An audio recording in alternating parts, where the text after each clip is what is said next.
شهر رمضان الذي أنزل فيه القرآن. السلام عليكم ورحمة الله وبركاته. باری الله خاتمه عملهایمان را به خیر گردان. برادران و خواهران، مهمترین دوره هر یک عمل لحظه انجام آن می باشد، چون عمل از روی خاتمه آنها بها داده می شود.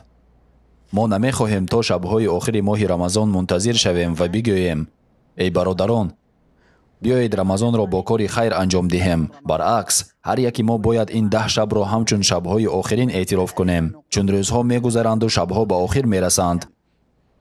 شاید کسی سرشوی ماه رمضان را پی برده باشد، ولی بعداً شب و روز گویا چنان پرواز کردند که عین حال ما در مرحله نهایی این ماه قرار داریم. 10 شب آخر این ماه را صرف نظر گرفته هر روز بگوی که ماه رمضان به آخر می رسد. من خودم و برادرانم را دعوت می کنم که همه این 10 شب آخر رمضان را به انجام رسانیم. بگذار این 10 شب آخر مرحله نهایی باشد. ما باید هر آن چیز خوب و نیکی که داریم برای الله نشان دهیم. برادران و خواهران من، اگر شخصی در آغاز این ماه بی‌پروایی کرد ولی بعداً باقی مانده آن را با بهترین طرز انجام داد، پس با بهترین طرز اعتراف و پذیرفته می شود. اما اگر او در اول سعی و کوشش به خرج داده باشد و ولی در آخر سستی ورزد، شاید این سبب محروم شدن او از نعمت بزرگی گردد، گرچنده که در اول کوشش کرده بود. عملها از روی خاتمه آنها بها داده می شوند. حیات انسانها از روی خاتمه آنها بها داده می شود. انسان می تواند سالهای زیاد زندگی کند، ولی 5 ثانیه آخری آن می تواند که حل کننده باشد. انجام ماه رمضان در این 10 شب آخر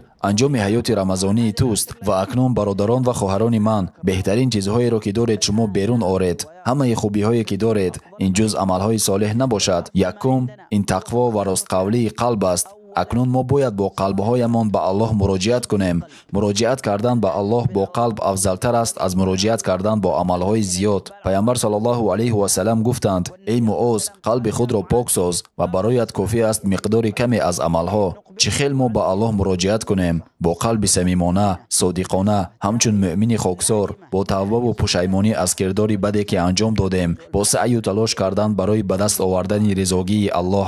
بدان که کامیابی و سعادت در دست الله و از طاعت اوست. اگر قلب انسان پاک شود، پس همه این عملهای خیری که در این 10 شب و روز اخیر انجام داده شده است به اندازه گران ارزشترین در آسمان و زمین خواهند بود و به زندگی تو تأثیر مثبت خواهند رساند. برادران و خواهرانم، عملهایتان را به نیکی انجام دهید. روی آورید به سوی الله با روی آوردن صادقانه. درباره الله گمان بهترین کنید. در این 10 شب و روز اخیر سعی و تلاش زیاد کنید. بگذار چیزی بین شما و الله مانع نشود. واقعا اگر این لحظه ها از دست داده شود، پس بعد از 1 سال خواهد آمد و یا شاید نه. شما را دعوت میکنم از برای الله قلبهایتان را به سوی او آرید. ببینید که پیامبرمان در 10 شب و روز اخیر چگونه رفتار میکردند. در اعتکاف می نشستند، خود را از این دنیا، از مردم، نفس طبیعی دور میکردند تا به عبادت الله مشغول شوند. آیا همه این نشان دهنده آن نیست که 10 شب و روز اخیر باید خاتمه نمونوی برای این ماه باشد؟ از الله طلب آن را دارم که خاتمه عملهایمان را نیک گرداند. بگذار او از ما و شما را قبول کند و ما را از جمله آزاد شدگان از آتش دوزخ گرداند. و سلام و رحمت الله بر پیامبر.